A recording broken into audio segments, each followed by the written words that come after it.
if you heighten the intensity of it. And almost no Brits know when St. George's Day is. Yeah. And it's wild to me. It's kind of dispiriting. The 4th of July has just been and gone, so maybe I'm still in the honeymoon afterglow of seeing all of these people be proud and happy about their country, even for all that it's a horrible, xenophobic, racist, transphobic, bigoted, hellscape. There are so many people on every single street that are just proud to talk about their country and what it means and the values that it stands for. And then I think about the UK, British culture, our history, our heritage, and there's just none of The British love history, love their history, I think, more than any other nation, aside from perhaps the Jews.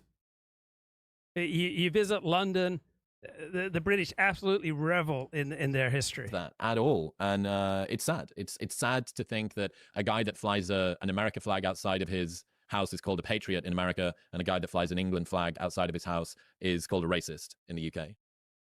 Yeah, I completely agree. It is dismal. There's a famous essay that Orwell wrote in, I can't remember exactly, but like 1940 to 1942 sort of period, and he wrote in there about how like this weird phenomenon whereby the British intellectual class had essentially become like so anti-British, right? That instead of people who had all been brought up to be patriotic 50 years before, suddenly with the exact opposite. In fact, they all now were brought up and encouraged to sneer at the country and think that was the sophisticated take.